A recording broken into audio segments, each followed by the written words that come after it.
আমি তার নামটা বলতেছি না। এখন যেই বাবা মারা আছেন আপনারা বুঝে নেন, অবশ্যই হয়তো আপনার সন্তানই হতে পারে, নাম যেহেতু বলি নাই, আব্বা আম্মারা, এই কাজটা ভুল। যদি পর্যাপ্ত পরিমাণ প্রাপ্তবয়স্ক হয়,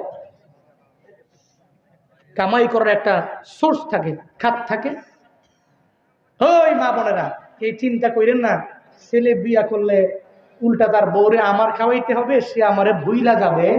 এই চিন্তা নিয়ে ছেলে 25 বছর হয়, 26-27 বছর হয়ে যায়, এরপরেও বিয়া করায় না।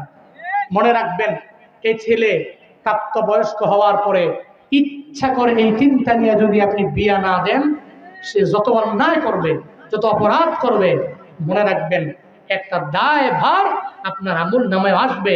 হাসরের ময়দানে আপনার পেটের উপরে, পিঠের উপরে পা দিয়া এরপরে সে জাহান্নামে যাবে, বলবে যে আল্লাহ, আগে আমার বাবারে আনেন, আমার মারে আনেন, আমি এদের কারণে জেনা করেছি, আমি এদের কারণে পতিতালয়ে গিয়েছি, আমি এদের কারণে অন্যায় করেছি, এদের কারণে অপরাধ করেছি। আল্লাহ, এই দায়ভার এখন এরা নিতে হবে। আগে এদের সামনে আনেন, জাহান্নামের সামনে আনলে এরপরে এদের উপরে পাড়া দিয়া আমি জাহান্নামে যাব। সাবধান আব্বা আম্মারা, এই ভুলটা করা যাবে না।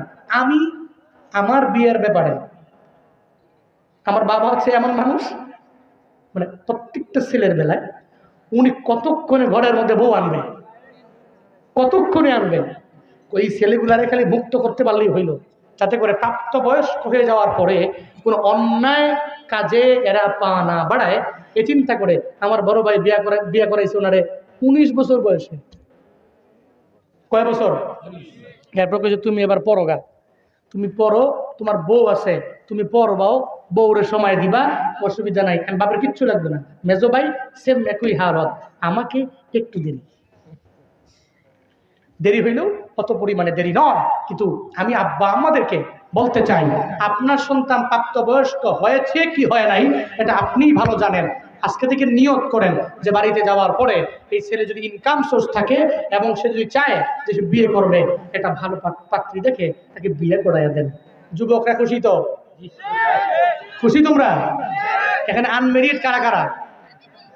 বিয়া করো নাই, ঘরে বউ নাই? বউ নাই তো কি হয়েছে, গার্লফ্রেন্ড তো আছে। কি সিঙ্গেল আছো? সিঙ্গেল লাইফ ইজ বেস্ট, ঠিক কিনা? এই জন্য কোনো টেনশন করো না, তোমাদের আব্বা আমাদেরকে বুঝাই দিয়ে গেছি, আল্লাহ হাওলা। তবে সাবধান, বেয়াদবি করা যাবে না, আব্বা আমার সাথে খারাপ ব্যবহার করা যাবে না। যতটুকু বুঝাই গেলাম, আমি শিওর যে প্রত্যেকটা বাবা মা আমার কথাটা একটু কানে নেবেন, ইন ফিউচারে সিদ্ধান্ত নেবেন এই কথার উপরে। আল্লাহ তৌফিক দান করেন, সকলেই পড়ি আমিন।